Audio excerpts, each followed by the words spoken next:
Also in Harrisburg, a 100-year-old tree that's 100 feet tall needed to come down. Row homes and one-way streets made it hard to get to. But as Dennis Owens reports, where there's a will and a 100-ton crane, there's a way. It's been my friend for 32 years. I'm going to miss it sorely. But Jane Yetter's friend has been a friend to uptown Harrisburg for 100 years. It shaded the neighborhood. It absolutely did. But this gift of nature was doomed by nature. You can see a black mark on the tree. That's where the lightning actually hit. A branch split and fell down into neighbors' yards. You can see the debris, and there's power lines all around. Bottom line, this tree needed to come down. But before it can come down, Derek Martin must go up thanks to a 110-ton crane. He's called a rigger.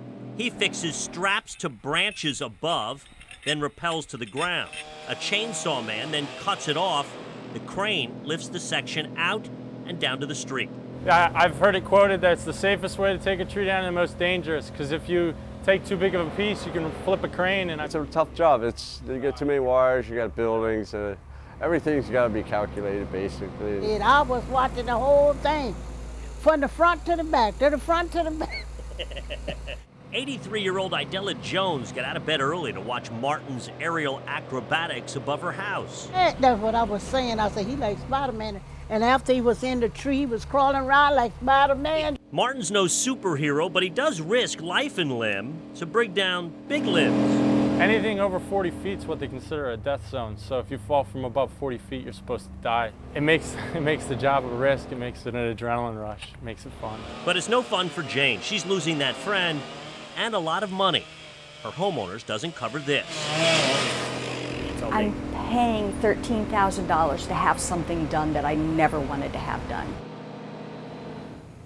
Now, I want to give you some perspective. We're in Harrisburg. Come on in, you're in an alley.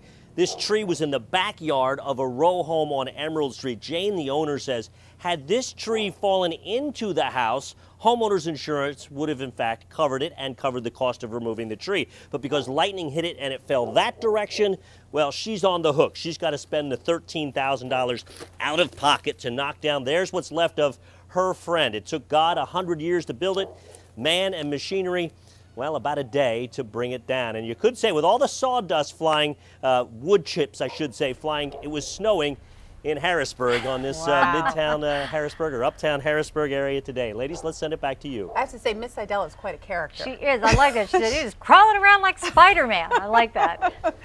I could sit and listen to her all day long. She's always sitting on the porch keeping an eye on things, too. I bet you she has some great stories to tell. Thank you.